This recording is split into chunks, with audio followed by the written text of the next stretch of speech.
And what happened? Good afternoon, everyone. The Health and Human Services Finance Division will come to order. Thank you, everyone, for getting here on time in what is not our usual room, so we really appreciate that. I know it took you a few extra minutes to get here. We do have a quorum, and we have two sets of minutes. One is from March 26th, and one is from March 27th. Is there a motion to approve the minutes of March 26th? So moved. Representative Loeffler moves approval of the minutes of March 26th. Is there any discussion? Seeing none, all those in favor, please say aye. Aye. All opposed, no. The minutes are approved. The minutes of March 27th, is there a motion to approve those? I move to move those minutes. Thank you, Representative Kunesh. Approve them. Moves approval of the minutes of March 27th. Is there any discussion? All those in favor, please say aye. Aye. Opposed, no. And those minutes of March 27th are also approved. Thank you very much. So today we are here primarily to hear House File 5.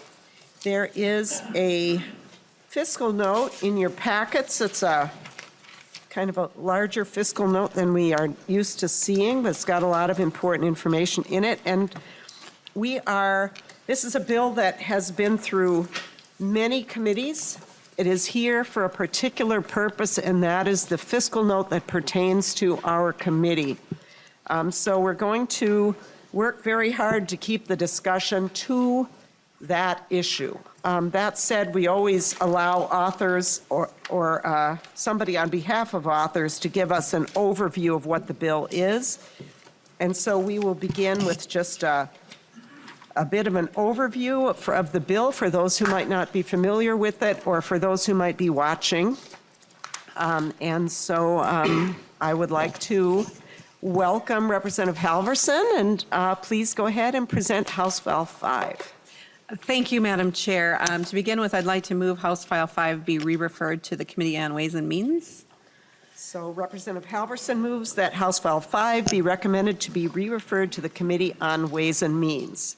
Thank you, Representative Halverson. The bill is before us. Thank you, Madam Chair, and I'll keep my remarks brief. I do have a couple of testifiers, but the basic overview of this bill, which, as you mentioned, has seen several committees. We are up to 7 today. And I actually was just counting in my head to make sure I was correct. So most, I think, of you have heard this at least once already. This is our proposal for paid family and medical leave in the state of Minnesota. There are 2 countries in the world that do not have some type of law governing paid family and medical leave. The United States is one. Papua New Guinea is the other. So we are late to the table when it comes to providing these kinds of benefits. Our employers are not completely late to the table. Minnesota's employers have been leaders with paid family and medical leave, but the fact is there's still only 14% of employees who are currently covered by any type of program for paid family and medical leave. And we all know that life happens. Joyous things happen. You get to have a baby and spend time bonding with your new baby, which takes you away from work. And difficult things happen. A family member gets ill. You may get injured. In fact, most paid family and medical leave that is taken in other states is actually taken for someone's own injury or own illness. And so the need is great. Currently, Minnesotans leave about $383 million of wages on the table by not being able to take paid family leave. And that has a big impact on our economy. Obviously, if you don't have money in your pocket, it's not going out into the economy. But when you look closer at the healthcare economy, it means that more people are needing to access public benefits that are provided through the state of Minnesota. And more people are choosing to stay out of the workforce at a time when employers are really looking for workers. And so this is why we've seen so many committees, is because it has a huge impact across the board in the state of Minnesota on our economy, on the health of our citizens, and on the ability of employers to attract and retain workers. So we want Minnesota to be one of the most competitive states for workers, and paid family leave does that. The program is based on the UI system, which has been very successfully run in the state of Minnesota for decades, and it creates a pool, like an insurance pool, that employees and employers pay into equally. We're looking at a very minimal premium. The estimate, according to the fiscal note, is 0.6%. So it's a very reasonable premium that small employers can help small employers get into the marketplace. And it provides for up to 12 weeks of medical leave, or up to 12 weeks of family leave to care for another person. There are rare circumstances where somebody would be eligible for both types of benefits throughout the year, but they are exceptionally rare.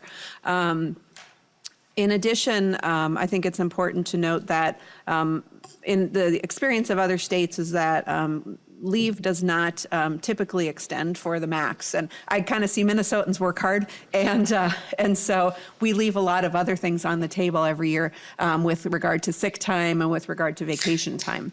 The process is that the applicant who has a qualifying medical condition would apply to the Commissioner of Deed, give notice to their employers that they're applying for these benefits, and benefits are approved based on based on the issue and based on your healthcare provider's information that is provided in terms of recommending that type of leave. And then it's a partial wage replacement. I think that's also important to note. And it's a progressive scale. If you are a low wage worker, it's based off of the average weekly wage in the state of Minnesota. So if you are a low wage worker, you can recoup up to 90% of your income. If you're a high wage worker on the other end of the scale, you can recoup up to about 56% of your income while you are on leave. It's an incredible improvement over what we have now in the state of Minnesota for most employees. However, there are companies, local units of government, and others that currently have one or both types of leave available through private plans, and those private plans are eligible for a waiver if they want to continue to provide those private plans, as long as we've got comparable benefits set. So that is a brief overview of the bill. The impact of the bill, I think, is much more important, and I have two testifiers who would speak to that, Madam Chair. Thank you very much, Representative Halverson. We have Jan Malcolm, Commissioner of the Minnesota Department of Health.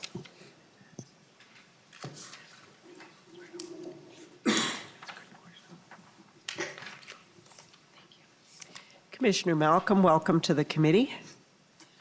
Good afternoon, Madam Chair and members. Nice to see you again. And I'm really happy to be able to speak to the health effects of the paid family leave proposal that Representative Halverson has just gone over. We've had many a conversation in Health and Human Services Policy and Finance over these last weeks about the fact that health is about more than health care, and that if we're going to bend the curve on cost in any sustainable way, and most importantly, get more health for the people of Minnesota with our investments, we need to take a more comprehensive, holistic look at the things that actually influence health outcomes and people's health choices. And I'm pleased to be able to share with you our public health perspective, that as important as this issue is from an economic perspective, Representative Halverson talked about the very real impacts on the economy and on the workforce. I just want to reinforce that this is a public health issue as well. With paid leave policies, people are healthier, period, the end. People are able to use less sick time, less reliance on health care services, and many, many positive health benefits for mothers, families, and children. You might be surprised by the robustness of the list of health indicators that are positively affected by paid leave. It's truly, from the perspective of what we know in the United States, but also as we look at international health system comparisons, as Representative Halverson mentioned, we are one of the only states, we're the only state in the Organization for Economic Cooperation and Development that does not offer paid family leave. And we know a lot about the differences in population health status across those OECD countries.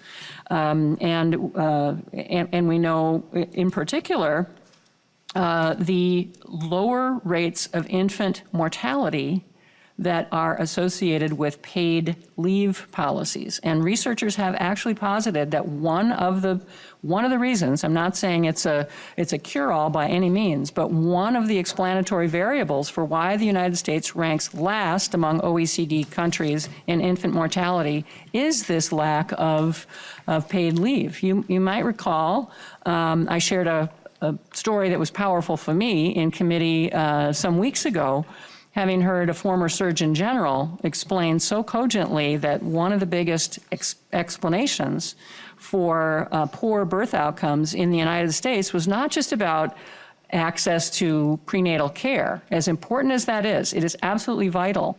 But what the Surgeon General said was the biggest predictor is maternal income security. And I hope you might remember me sharing that with you before, because it goes right to the heart of approaches like this that are not just about healthcare access, but are about those upstream investments in the conditions in our society that allow for healthier outcomes. Paid leave is associated with improved rates and duration of breastfeeding. And the data on that are absolutely abundant on the impact of breastfeeding on improved nutrition for infants and protections from infections, direct health care prevention investments, better physical and mental health for both mothers and children, sharp decreases, and I mean by cutting in half the rates of readmission to hospitals following births for both infants and mothers in the presence of paid family leave. I mentioned lower rates of infant mortality, strengthened family bonds, which Representative Halverson mentioned. That has such an impact on decreased chronic stress. And the more we understand about the impact of stress on healthcare conditions and healthcare costs, it is an enormous multiplier of the impact of health conditions and the degree to which stress creates the health conditions to begin with and exacerbates the chronic conditions that grow over time. Higher rates of well-child checkups, timely doctor visits when kids are sick, higher vaccination rates, all of these things are positively correlated with paid family leave policies. We've talked a lot about the impacts, the very immediate impacts, which actually show up quite quickly in healthcare costs avoided for mothers and infants, but family medical leave throughout the lifespan is a further impact on people's health and on cost avoidance. When you talk about the burden on family caregivers for dealing with illness, serious illness that happens in families, or with the long progression of aging and related declines in health that occur there. So paid family leave is directly substituting for a lot of both more expensive and less satisfying reliance on institutional interventions to deal with ill family members and aging family members. And finally, I'll just end by saying this is also one of the most powerful things I believe we can do to respond to the disparities in maternal and child outcomes that we've also talked about in this committee. Because we know that the degree to which folks in our system and in our society who have differential access to these paid leave policies, it is the very lower wage workers in jobs that lack paid leave benefits that are experiencing some of the highest disparities. So this is literally just a compounding effect. And it's similarly a compounding effect on the positive side if we start to invest in policy solutions such as this, which pay off not only in better health outcomes and avoided healthcare costs, but in greater economic opportunity for families as well. Thank you, Madam Chair. I appreciate being able to share that perspective with you. Thank you very much, Commissioner. We have Tony Menksken from Isaiah. And please be very brief. Thank you. Yep. Hi, Madam Chairman. Thank you so much, members of the committee, for the time to come and share my family's story.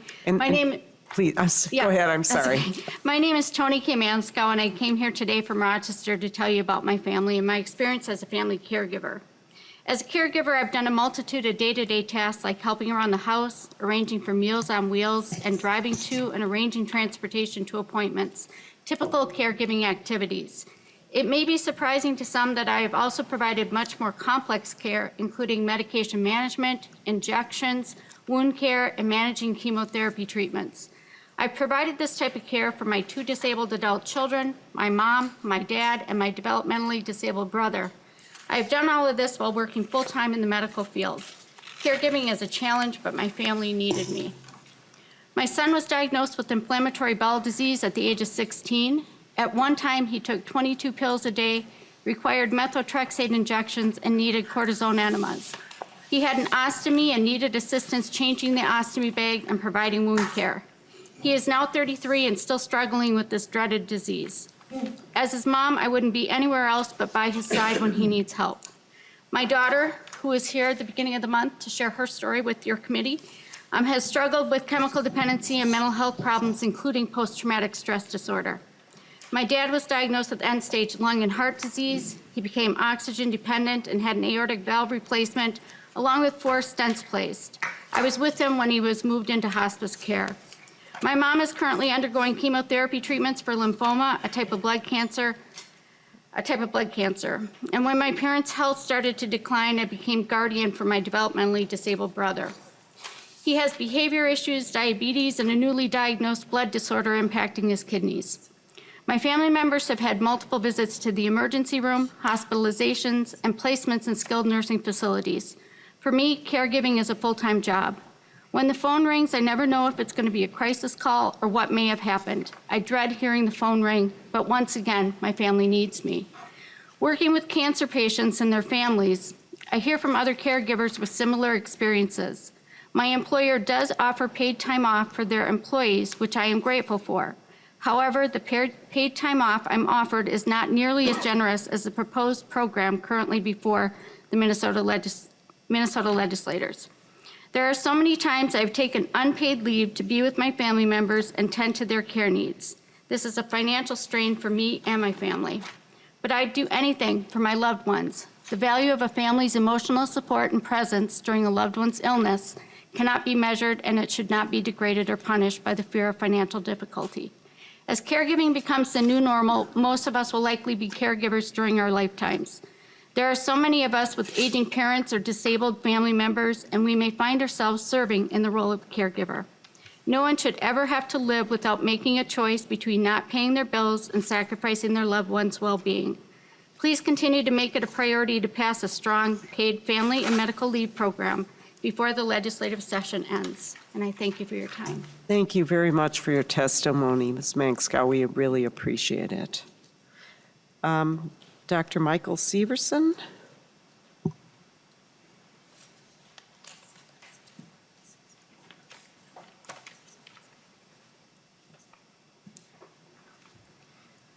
Welcome to the committee. Please just say your name for the record and then go ahead with your testimony. And we'd ask you also to please be brief. Okay, thank you. Good afternoon, Madam Chair and members of the committee.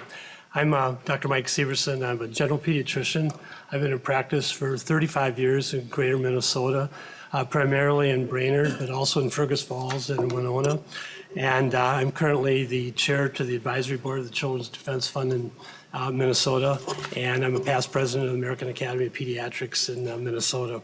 I'm here in strong support of paid family and medical leave because of the health and economic benefits that are clear it will provide to Minnesota families, employers, and communities. The responsibility of caregiving will inevitably touch most of us at some point in our lives. House File 5 would allow maintenance of some income while providing caregiving that ranges from new babies to a sick spouse or an aging or dying parent.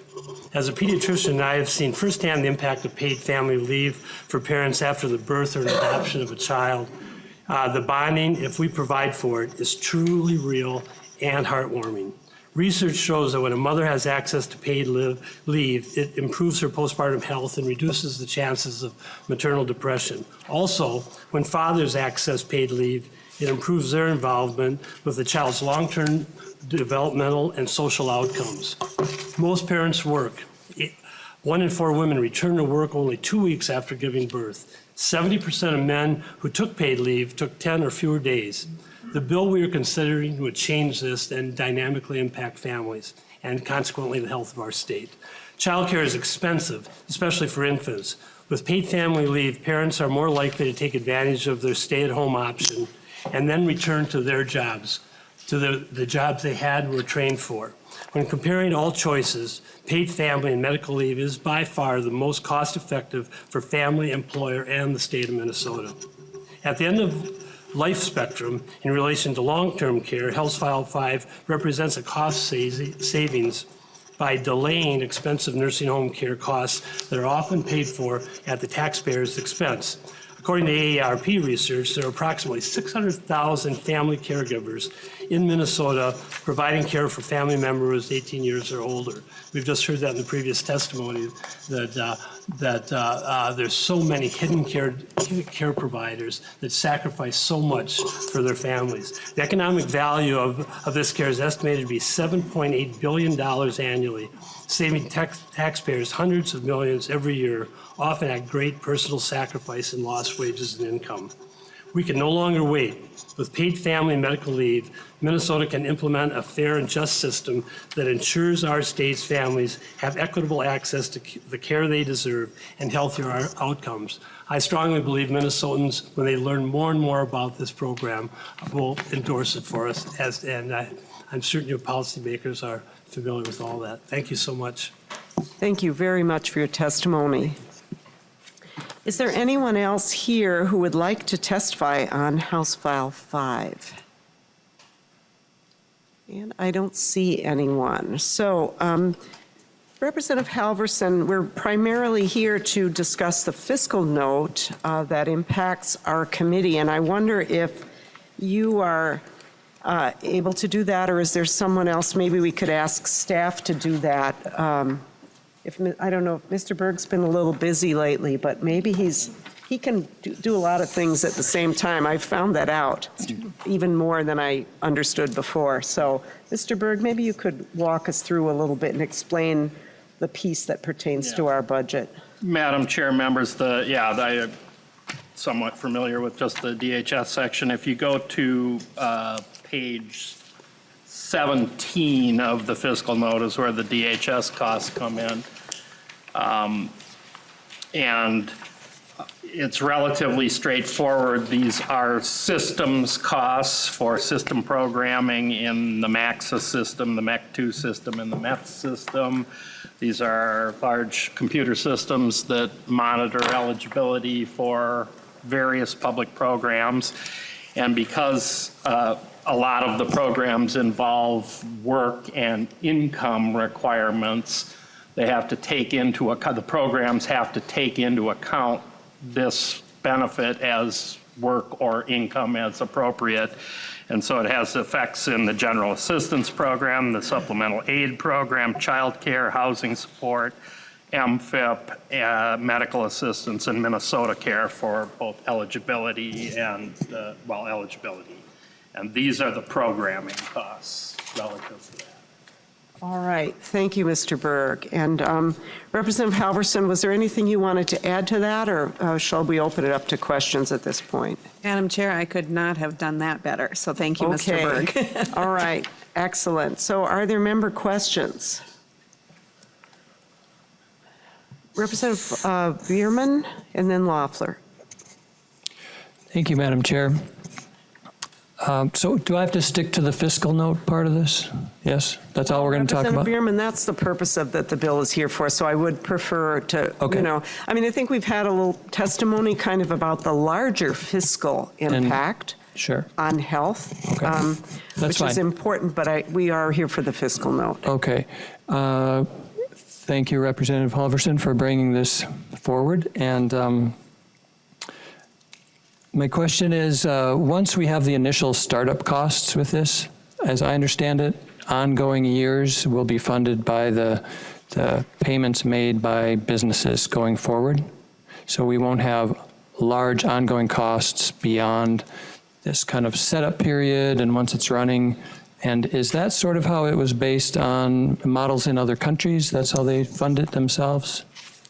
Representative Halverson. Madam Chair and Representative Bierman, just a little background on how we got here with regard to this particular model. In 2015, the state legislature authorized a study, required a study be done, not on whether or not the state should do paid family leave, but how we would do paid family leave. So the question of if it's needed was sort of answered in that legislation. And so the University of Minnesota did some modeling on successful programs around the country and in the United States as well. I think there's 7 states that have adopted paid family and medical leave programs.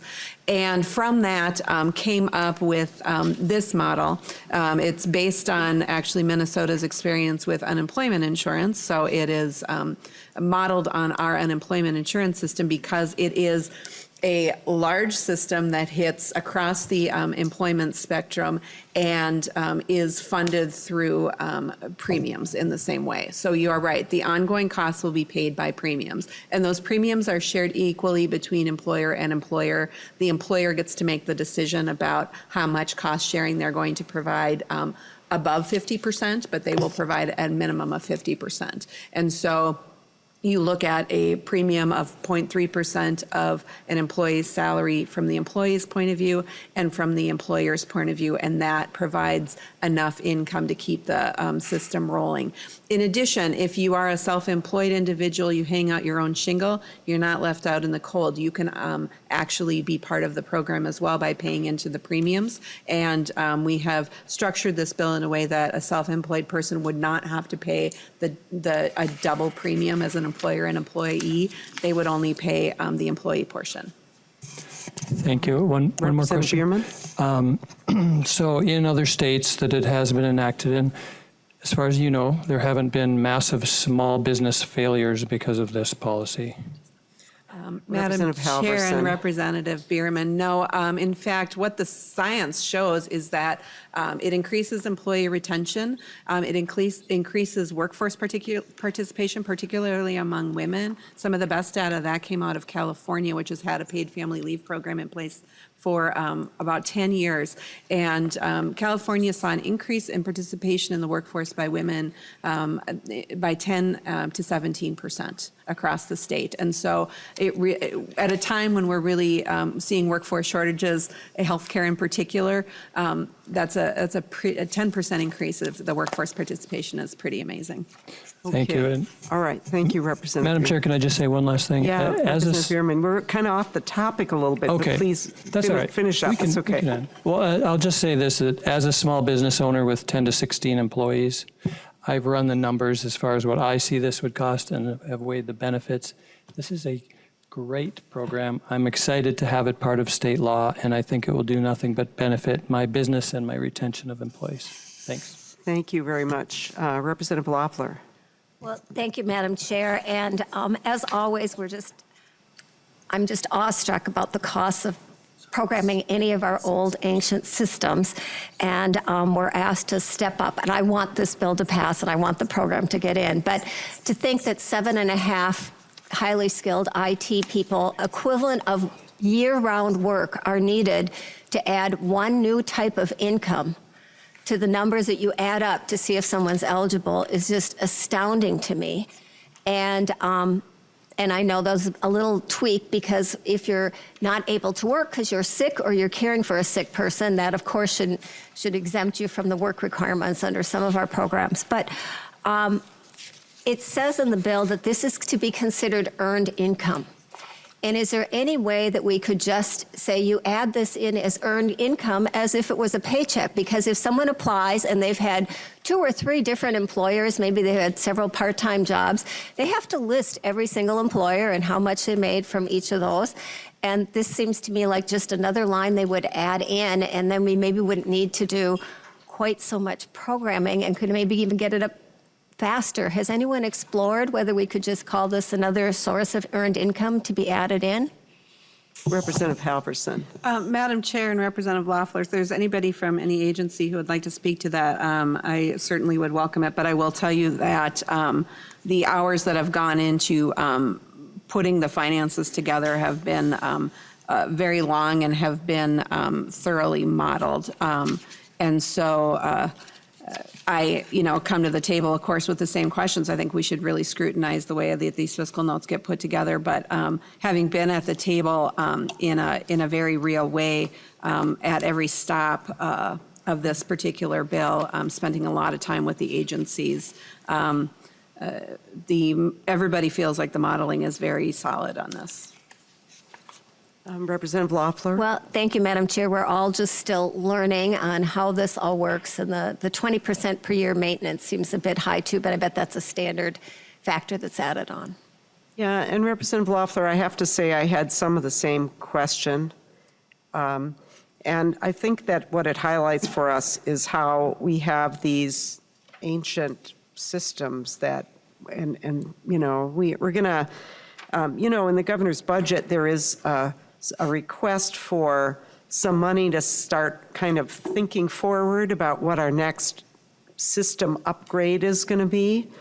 And I was very glad to see that forward, that idea that we have to start thinking and talking about this and planning for it way in advance so that we can actually build, when we build new systems, we build ones that work from day one and do the job and don't, cost a ton, and we know what we're getting and all of that stuff. And this just kind of illustrates for us again how critical that work is, because we're still, we're all struggling with this. Representative Loeffler. Well, thank you, Madam Chair, and I hope that as we fund and design new systems, one of our key attributes is flexibility, so that we can respond to changing policy and add new factors without it having to be a start from the ground again.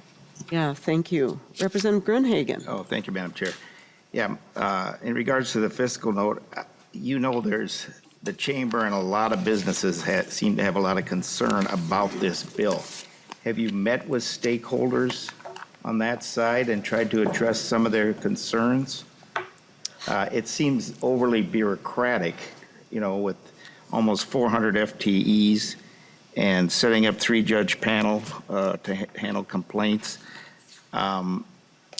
versus a tax credit or incentivizing employers to provide something. So just in answering that question, Representative Halverson, we want to stick to this part that's in front of this committee and not talk about other aspects of the fiscal note. So if you could just, I don't know, I can very briefly say to Representative Green, I actually almost chuckled because thanks for the softball. I have met, I meet constantly with stakeholders about this and have made numerous changes to the bill based on stakeholder input. It's outside the purview of this committee, but my conversations are ongoing, and I have in community meetings and at the legislature meetings a lot about this particular legislation, and have gotten as many concerns as are out there. I would say I've gotten much more positive feedback from business owners. Yeah. Thank you, Representative Halverson. Knowing you and knowing the way you work, I am not a bit surprised at that. Representative Grunhagen. Well, thank you, Madam Chair. Yeah, and I think the feds are looking at doing something as far as paid leave also. I don't know how this would coordinate with that, but I do think there's benefits to it. I just don't know if this is the best approach. It seems a little expensive and bureaucratic. But anyway, that's my initial read. Thank you, Madam Chair. All right, thank you. Representative Munson. Thank you, Madam Chair.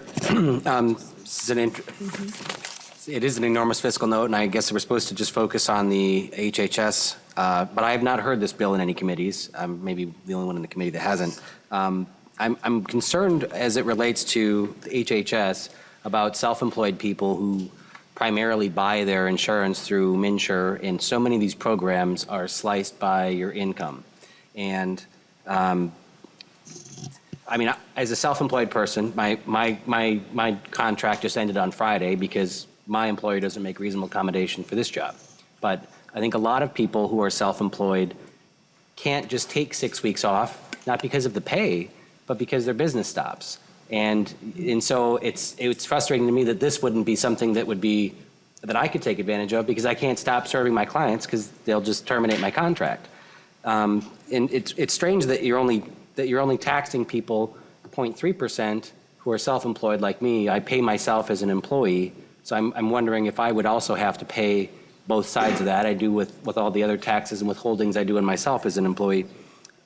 But if my income drops, because if I were to go on this paid leave, and if I think I get 55% or 56% of my income, does it then change my eligibility for programs for health insurance? Do I go from private insurance now to I have to go on Minnesota Care because my income drops so significantly for a period of time? And how does that impact all the benefits in the systems that way?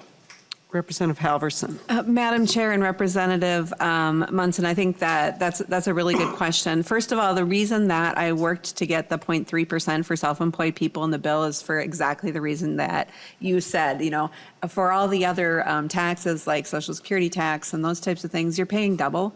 And that's one of the biggest concerns I hear about small business owners. And so I didn't want that to be a hurdle from them participating in paid family leave. So it was part of the calculation of how can we be as fair as possible and make sure that people who are self-employed can get in. And the woman that I keep thinking about when I think about making sure that everybody could participate is a woman who's a small business owner. She has a single chair as a hairdresser, and she said, if I could get wage replacement, I could have a baby. It's like she's at this stage in her life when she's making those decisions. People are literally making decisions about whether or not to have a family or the size of their family because they can't imagine, like, it's like most people can't go a couple weeks without a paycheck. And so this changes the economic calculations for a lot of families. With regard to public programs, I don't know about your specific situation, but I will say in other states, what has happened when these plans go into place is that there is less reliance on public programs.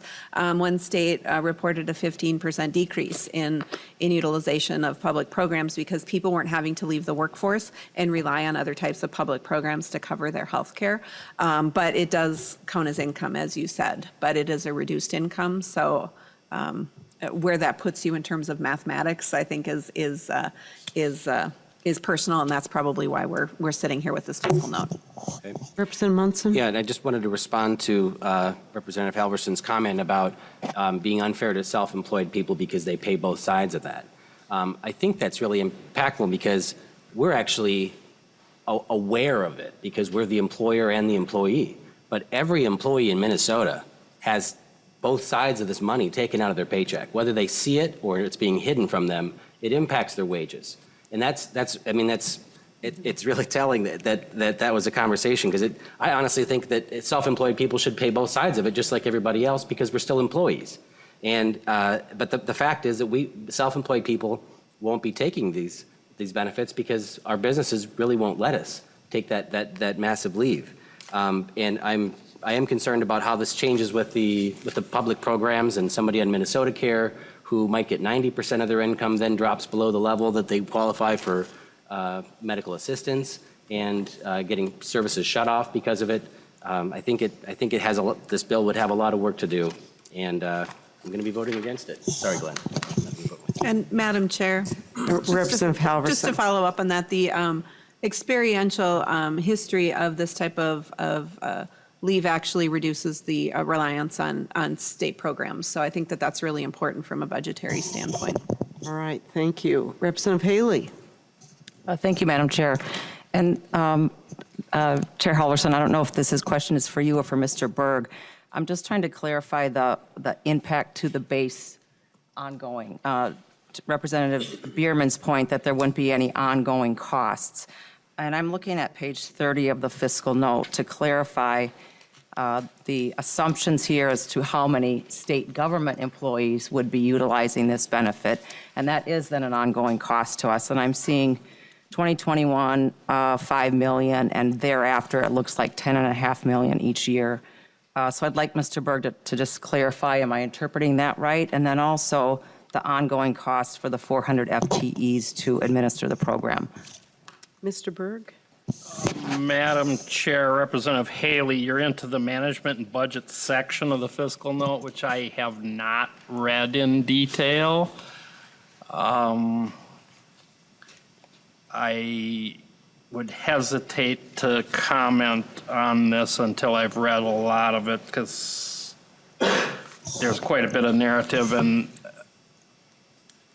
this gets into the state employee group insurance plan, which is paid for by, well, I would hesitate to comment further. I haven't read the MMB section. And Thank you, Mr. and Burke. I don't know if Representative Halverson want to comment, but I'm looking at that page 30, and it does say that the state started offering family leave in fiscal year 2017. So we are already doing it. In fact, I kind of remember when we started to do that. So Representative Halverson, any other comment on that? Well, the first thing I would say was, great punt to Mr. Berg. Anytime you have a choice between having me answer or Mr. Berg, always pick him. So, but the other thing is we did have a 4-hour hearing in State Gov Finance on Friday regarding this, and MMB testified quite heavily. So the assumption is that, I mean, I can give you the layperson's vantage point. The assumption is the state will participate as an employer, that we will, as a state, be providing this benefit to employees, but it will not be, building from zero, as you said, because we provide a portion of this benefit already to our negotiated labor contracts, and that is the family medical leave portion of the benefit. So we currently do offer it as a state. We offer about half of it. Okay, thank you, Representative Halverson. Representative Noor. Oh, Madam Chair, I'm can I sorry, just- Representative Haley, you had a follow-up? Yeah, just Okay. thank you. I guess I would request if we could get that information back, because as we, ultimately, we are going to have to make decisions on balancing the priorities for the state. And this is probably, next to education, the most complicated budget area, and the area that we spend the most. So I would like to be clear how much then gets added to our base ongoing, as we, again, ultimately have to make decisions on how to most appropriately serve Minnesotans and spend our And limited Representative resources. Haley, you're talking about to the base and HHS? Yes. Okay. And I don't know if Mr. Berg wants to comment on that. Madam Chair, Representative Haley, I think the MMB costs are separate to the whole, I mean, that's in the issue of the whole state workforce. I think what you're talking about is the issue of program cost. And there is in the DHS section, if you look on page 20 on the long-term fiscal considerations, you'll see there's some discussion of the fact that this note only has programming and ongoing system operational costs, and it notes that it does not include any impact on program utilization for public economic support and medical programs, but notes that they may go up or down, and that they don't know the answer to that at this point. Okay. Thank you. I won't Okay, belabor it. Thank you, Representative Mr. Berg, but I guess I am also asking just state costs in general to our budget. And in addition to state employees, it's folks that are paid through other public programs, nurses, et cetera. So I can maybe take it offline and try to get that answer. Yeah, Representative Haley, because you're talking about pieces of this that are outside this budget that we're talking about today. Thank you. Representative Noor. Thank you, Madam Chair. Thank you, Representative Halverson, for bringing this bill forward. Clearly, the paid family leave will touch every worker and their families. And I know we're not even talking about the programs. We used to have AHIC program, which is for those who cannot afford to pay. It's Representative Noor, I know it's so awkward in here, but could you please get closer to the mic? Sure, thank you It's so much. hard. Sorry, you need to face this way and that way and this way. Will do my best. Okay, thank you. We used to have a program that we funded. It's called AHIC, which is at-home infant care for families who don't have enough care, which was actually a family medical leave, and we discontinued paying for that. It's actually a federal program through the child care system, which allows families to spend up to 12 months to care for their newborn. And I think that's something that we need to be moving forward by bringing a program like this so that individuals can pay into and provide them the care that they need. So the question about the programs that we're going to be having in terms of the cost, this will impact many programs, and you will see a lot of expense from DHS because it's not only MFIP, it's going to touch the childcare program, the MA program, and many, many other programs, and they have to do regression testing. We know that we've got systemic issues, and I think this is, they undercut themselves knowing that they'll have to do a lot of uplifting, but I think this speaks for itself. So thank you so much for bringing this bill forward. Thank you, Representative Newer. Representative Mann. Thank you, Madam Chair. I just wanted to briefly mention that I find it interesting that in 1987, when Minnesota passed the Parental Leave Act of Minnesota, during those discussions, the main focus was job protection and employee cost. Maternal child bonding was only briefly mentioned, and maternal health was not mentioned at all during any of those hearings. So I am thrilled that the discussion today opened up the way it did when we're talking about people's health and people's well-being and people's outcome. And I don't know if we can ever put in a fiscal note, and we could look at other states, but the amount of money that the state will save with less people on MFIP and CCAP and more employee retention and less healthcare costs, ear infections, pneumonia in infants, and less healthcare costs for moms, specifically mental health care, with depression being the #1 cause of disability worldwide, this decreases the amount of depression. So again, I don't know how we can quantify that to say, yeah, it looks expensive, but look at all the savings that we are going to see. Yeah, thank you, Representative Dr. Mann. That was very, yes,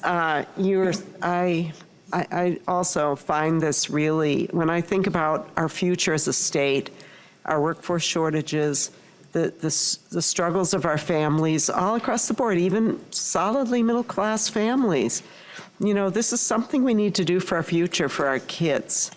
And so I really appreciate this bill, Representative Halverson, and the tremendous work and energy that it's taken to get it this far. And I would love to have you have the last word, and then we will vote on the bill. Well, thank you, Madam Chair. Normally, I'd say it's a great bill. Please vote yes, but because this is the Health and Human Services Committee, and anybody who has spent 5 minutes with me knows how passionate I am about what is driving the increase in healthcare utilization and healthcare costs. And this is how come I became so passionate about this bill, because of the long-term health impacts that we are going to be able to see as a state and be able to realize as a state. For folks who think we can't afford to do this bill, I really, based on the testimony particularly of Commissioner Malcolm and hearing from Dr. Mann and our physician testifier and our family testifier, what have we been asked to do all year long in this committee? Find ways to pay for care for Minnesotans.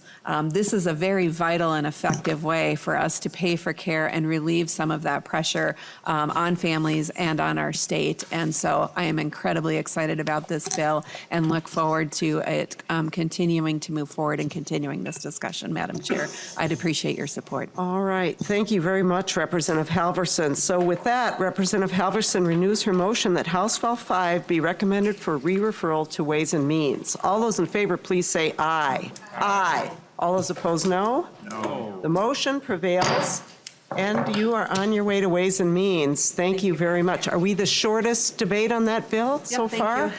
Yay. All right. So members, we have 2 other bills on the calendar. They're, please, folks, we're still hearing bills, and we still have business, so please leave quietly if you're leaving. So we have 2 bills on the calendar on our agenda, 2604 and 2605. They're both my bills. I'm going to stay here to do them because frankly, these are vehicle bills. They are not here for the substance. They're just here to be moved along to Ways and Means, and in case we need them later on in session. So that's kind of all the discussion I think we'll need, unless anyone has questions about that process. It's one that's used by every committee, every fiscal committee, and often even by policy committees. So, so I would move House File 2604 to be re-referred to the Committee on Ways and Means. Is there any discussion to that motion? All right, seeing none, all those in favor, please say aye. Aye. All those opposed, no. The motion prevails. 2604 is moved to Ways and Means, or recommended to move to Ways and Means. And I would move that House File 2605 be recommended for re-referral to Ways and Means. Is there any discussion? All those in favor, please say aye. Aye. Opposed, no. The motion prevails. 2605 is recommended for referral to Ways and Means. So,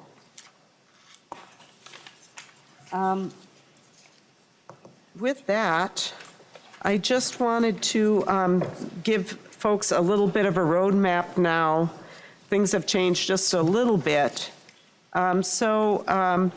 We will meet tomorrow at 12:45. Our bill should be released. We're expecting to release it sometime tomorrow morning. And then our committee will meet at 12:45 in the regular place. We may go as late as 5 o'clock. And then we may reconvene, right? Okay. Okay, yeah, but we may reconvene Tuesday afternoon, right? Okay, and so tomorrow, the agenda will be that we will have a walkthrough of the bill by staff, and then we will begin testimony on the bill. Public testimony, although we probably will hear from the agencies first, and also any public testimony if people are ready to go on that. And then Wednesday, we will continue on public testimony during our regular time, and I think longer than that as well, right? Yeah. So on both of those days, we could be going 12:45 to 5. Members will recall that Wednesday evening, we have the State of the State. We hope to be done with our public testimony. It's somewhat possible we may come back after the State of the State. I really hope not to do that. So we're just going to try to, move through the testimony from the public, but I think it's very important that we allow people to testify on the bill, and then important for members to hear that testimony because you may want to respond to it by drafting an amendment, as a matter of fact. And then our intention was that Thursday we would not meet as a committee. Unfortunately, the schedule changed a bit. We had planned to use all day Friday for markup. I had been told that we were not going to be on the floor on Friday. It turns out that we will be on the floor on Friday. So what we're going to do is begin markup on Friday morning. We haven't completely landed on the time, but early. It's going to be either 8 o'clock or 9 o'clock. And then we will go until we'll stop in time to leave members time to get some lunch before we go on the floor. So that's our intention for Friday. If we don't get done with markup on Friday, we will have to come back on Saturday. So just members plan for that, please. I'm sorry to do that. I don't like doing that myself, but we have to get our work done here, and members know that sometimes we work really hard in spite of what the public may think. We work very hard here, and so weekends are not off limits. I also want to let you know that the deadline for amendments will be noon on Thursday. Okay, so you'll get a chance to hear the public testimony and then have a little extra time to get your amendments drafted. So if you hear something, there's a glitch in the bill, we forgot something, whatever you want to do, you'll have a chance to do that. Or delete, and certainly Representative Grunhagen, members always, you have an amendment to delete something, that's your amendment. But major amendments, we will ask them to be pre-filed. We'll require them to be pre-filed. So by noon on Thursday, as has been our custom in this committee, minor amendments, if you need to fix your amendment before you have it heard, or, something, or we're working on something, and, I will use discretion to allow amendments that are oral amendments or ones that come in late if they're, not major, and we can deal with them. So I appreciate everybody's cooperation on that, but it will work so much better for our staff if we have that deadline. And I do want everybody to know, and I know we hear this all the time, people always make these statements on the floor about how hard our staff work and how much we appreciate them. I have been seeing that firsthand, and it is flat out amazing Our staff are so hardworking, they're so incredible, they're so capable, and I want to try to make their lives as easy as we possibly can, although we can't do a lot of that, but we're going to do our best, and they also have lives and families, so we appreciate your cooperation. Are there any questions about any of that or concerns with anything I've said on that? All right. Representative Gruenhagen? What's our target? What is our target? Well, Mr. Berg, do you want to? Madam Chair, and I'm Representative Gruenhagen, the exact number fails me right now. It was 100, it is the governor plus 21.75 million, 21.7 million Yeah, it's all- above the governor. Thank you. General fund. Yeah, it's all public. Representative Gruenhagen, there's a, I'm sure it's easily available. I'm sure your researcher can give that to you as well. All right. With that, we thank you, members, for showing up on a day when we don't usually have committee. And with that, we are adjourned.